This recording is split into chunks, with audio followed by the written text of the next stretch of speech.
श्री शिवाय नमस्तुभ्यम। जो औरत अपने पूजा घर में माचिस रखती है उसको कंगाल बनने से कोई नहीं रोक सकता है। जी हाँ मित्रों, वास्तुशास्त्र में बताया गया है कि घर में जो आपका पूजा घर होता है वो घर का सबसे महत्वपूर्ण स्थान होता है, क्योंकि यही वो स्थान है जिससे हमारे पूरे घर में और घर के लोगों को सकारात्मक ऊर्जा मिलती है। तो जब भी घर में पूजा घर बनाया जाता है तो हमें ये बात का ध्यान रखना होता है कि पूजा घर में वास्तुशास्त्र के बेहद जरूरी नियमों का पालन अवश्य करना चाहिए, क्योंकि मित्रों, अपने घर के मंदिर को हम अपने घर के रीति रिवाजों के अनुसार ही सजाते हैं और उस पूजा घर में हम अपने इष्ट आराध्य देवी देवताओं की प्रतिमाओं को रखते हैं।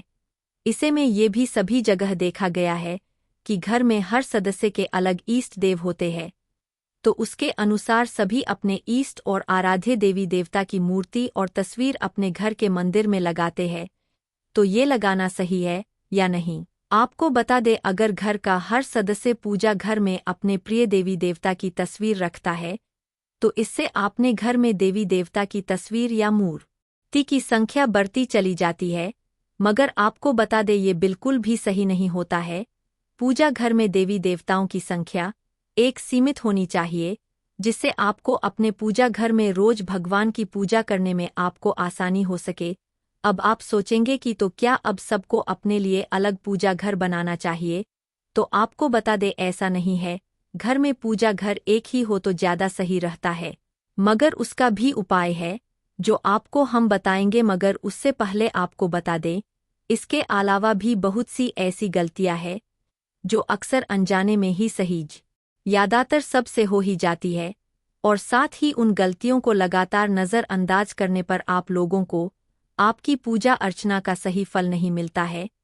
तो आपको बता दे, इसके लिए आपको अपने घर में मंदिर में यानी अपने पूजा घर में कुछ नियमों को जरूर मानना चाहिए, जिससे आपको आपकी पूजा और आराधना का सही फल मिल सके।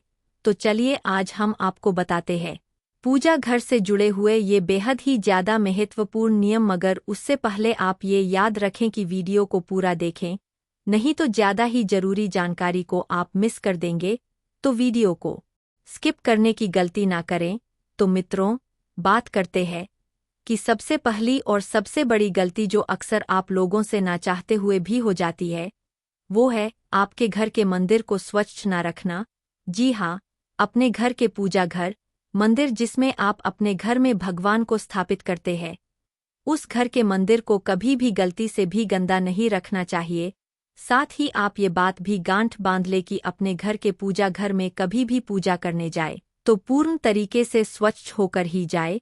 और इससे भी जरूरी दूसरी बात यह है कि ये बात आप जरूर ध्यान में रखें कि आपके घर के पूजा घर का दरवाजा कभी भी दक्षिण दिशा की तरफ नहीं खुलना चाहिए, यानी कि भगवान का मुख दक्षिण दिशा की ओर नहीं होना चाहिए, क्योंकि मित्रों, दक्षिण दिशा जो होती है वो मृत्यु के देवता यानी यमराज की दिशा मानी जाती है। तो आप ये जरूर ध्यान में रखें कि इस दिशा में भगवान के लिए लगाए गए दीपक की ज्योति भी नहीं होनी चाहिए। तो ये जरूर याद रखें, आपकी दक्षिण दिशा में कभी भी भगवान की प्रतिमाओं का मुख भी आपको करके नहीं रखनी चाहिए। और ये भी आप बात दिमाग में बैठा ले कि किसी भी देवी देवता की प्रतिमा का मुख भी एक दूसरे के आमने सामने ना करें, सबका मुख सामने की ओर हो। अब बात करें तीसरी, तो आपको बता दें, आप अपने पूजा घर में कभी भी गणेश भगवान की ऐसी प्रतिमा ना रखें जो या तो खड़ी हुई हो या फिर नाचती हुई अवस्था में हो। और साथ ही भगवान भोलेनाथ ही कोई ऐसी मूर्ति भी ना रखें जिसमें कि भगवान भोलेनाथ तांडव कर रहे हों। ऐसी मूर्ति तो क्या, ऐसी तस्वीर भी आप अपने पूजा घर में ना रखें। और साथ ही ये भी याद रखें कि हनुमान जी या माता रानी की कोई भी ऐसी तस्वीर या फोटो अपने घर के मंदिर में ना रखें जिसमें कि उनका रौद्र रूप हो। अगर आपको रखनी ही है तो आप किसी भी भगवान की ऐसी तस्वीर अपने घर के मंदिर में रखें जिसमें कि भगवान बैठे हुए हों और हो शांत अवस्था में हों, और हो सके तो मुस्कुराते हुए हों। साथ ही अगर आपके घर के पूजा घर में कोई ऐसी मूर्ति या तस्वीर है जिसमें कि वो किसी भी तरह से खंडित हो गई हो, जैसे कि मूर्ति कंघी से चटक भी गई हो या फिर तस्वीर कंघी से भी चराब हो गई हो, तो ऐसी मूर्ति और तस्वीर को तुरंत हटा के नई मूर्ति और तस्वीर को अपने पूजा घर में स्थापित करें। साथ ही आपको ये भी ध्यान में रखना है कि अपने पूजा घर में किसी भी पूर्वज की या फिर अपने गुरु की तस्वीर को भगवान की तस्वीर के साथ में ना लगाएं। अगर उसको आपको लगानी ही है तो उसको आप अपने मंदिर से कहीं अलग लगाएं, क्योंकि ये बिल्कुल भी शुभ नहीं होता है। तो ये जरूर ध्यान में रखें।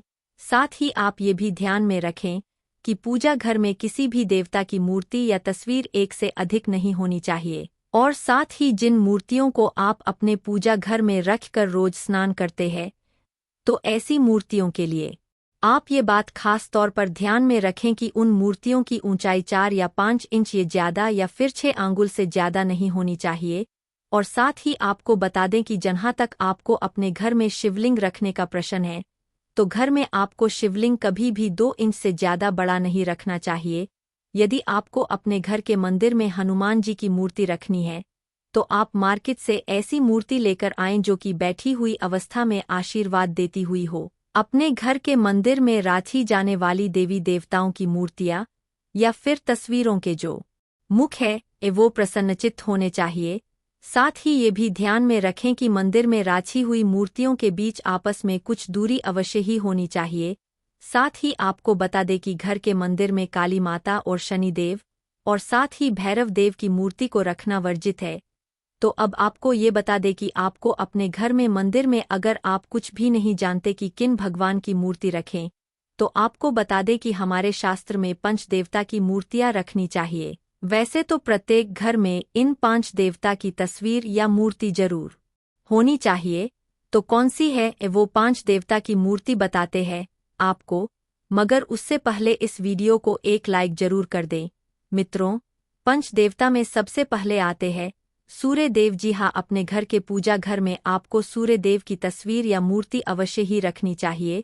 और साथ ही आपको भगवान गणेश, भगवान विष्णु, माता पार्वती और भगवान शिव की इन पंच देवताओं की तस्वीर आपके पूजा घर में अवश्य ही होनी चाहिए। तभी वो आपके घर का पूजा घर बनता है, वो पूजा घर संपूर्ण बनता है। साथ ही आपको बता दें कि शास्त्रों में यह भी वर्णित है कि अपने घर के पूजा घर में हमें अपने अंगूठे से बड़ी मूर्ति नहीं रखनी चाहिए। क्योंकि ऐसा इसलिए क्योंकि इससे बड़ी मूर्ति अगर आप अपने पूजा घर में रखते हैं, तो उसके लिए आपको उनके प्राण प्रतिष्ठा करानी चाहिए। और साथ ही उसके लिए आपको उनकी विशेष पूजा के नियमों का पालन भी करना चाहिए।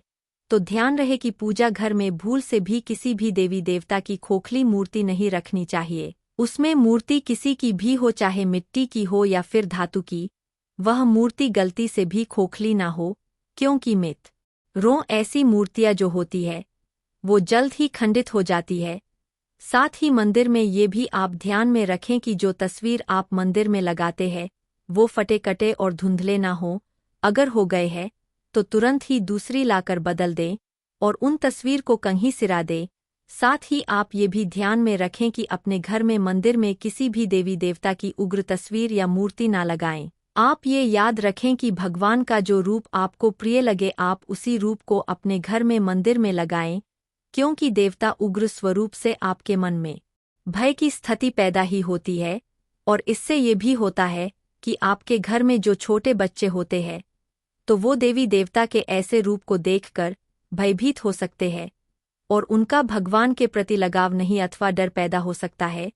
तो ये याद रखें कि घर में मंदिर में हमेशा ही भगवान ही प्रसन्न अवस्था वाली मूर्ति और तस्वीर ही आपको रखनी चाहिए, जिनको देखकर आपके मन में भी और आपके घर में भी प्रेम की भावना और आपके अंदर प्रेरणा जागृत हो। अगली जरूरी बात मित्रों, शास्त्रों में जो बताया गया है कि भगवान की मूर्ति लकड़ी, पत्थर, सोने चांदी या पीतल जैसी धातुओं की मूर्ति ही आपको अपने घर के मंदिर में रखनी चाहिए। आप ये एक खास बात जरूर ध्यान में रखें कि अपने घर के मंदिर में प्लास्टिक की या फिर प्लास्टर ओस पेरिस की मूर्तियां ना रखें। क्योंकि वास्तुशास्त्र में ऐसी मूर्तियों की पूजा करना अशुभ माना जाता है।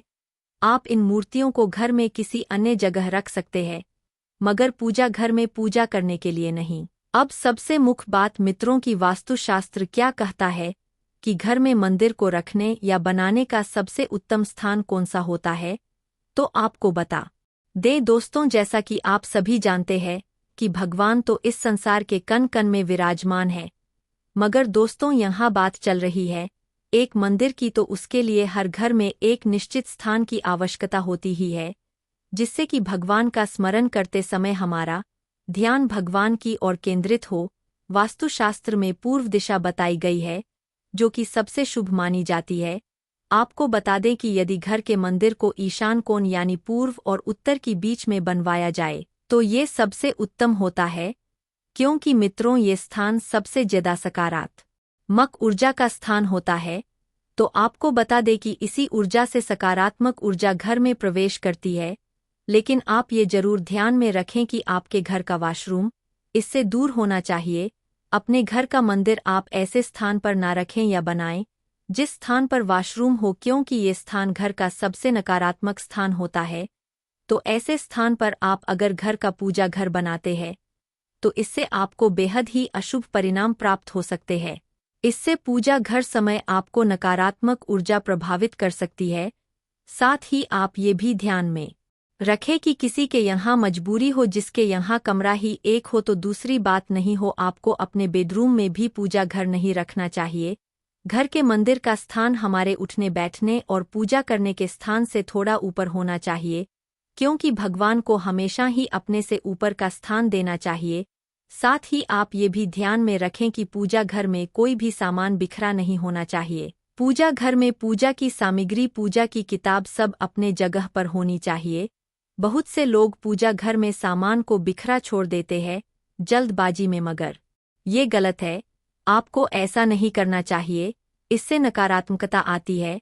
साथ ही पूजा के बाद मंदिर से जली हुई माचिस की तीली, जली हुई पूजा की बाती या फिर मुरझाए हुए फूलों को शाम की आरती के समय हटा देना चाहिए। अब बात करते हैं जो बात आपसे हमने सबसे पहले की, जो कि घर के मंदिर में सबसे महत्वपूर्ण बात है कि आप अपने घर के मंदिर में अगर माचिस रखते हैं तो ये जरूर ध्यान में रखें कि आप पूजा घर में माचिस को ना ही रखें। अगर रखते भी है तो ये याद रखें कि उस माचिस को बिखरा हुआ या जला हुआ नहीं रखना चाहिए। यदि धूप दीप जलने के लिए आपको पूजा घर में माचिस रखनी ही है, उसे आपको किसी कागज या कपड़े के अंदर छुपा के रखना चाहिए। उसे ऐसे सामने उजागर नहीं रखना चाहिए। साथ ही दीपक जलाने के बाद बुझी हुई माचिस की तीली को कभी भी मंदिर के आसपास इधर उधर नहीं फेंकना चाहिए, बल्कि उसे आप सीधे कूड़ेदान में डालें। साथ ही ये भी ध्यान में रखें कि पूजा घर में लाइटर जैसी चीजों का प्रयोग दीपक जलाने के लिए आप गलती से भी ना करें। तो दोस्तों, अगर आप इस प्रकार से वास्तुशास्त्र के अनुसार पूजा घर में इन नियमों का पालन करेंगे तो आप अपने घर में हमेशा के लिए सकारात्मक ऊर्जा का निर्माण कर सकते हैं। अगर घर में सकारात्मकता रहेगी तो आपका जीवन हर तरह से खुशहाल रहेगा और आपके ऊपर माता लक्ष्मी की पूर्ण कृपा होगी। तो मित्रों, ये जानकारी आपको कैसी लगी हमें कमेंट में जरूर बताएं, और चैनल पर पहली बार आए हों तो चैनल को सब्सक्राइब जरूर करें। धन्यवाद। श्री शिवाय नमस्तुभ्यम।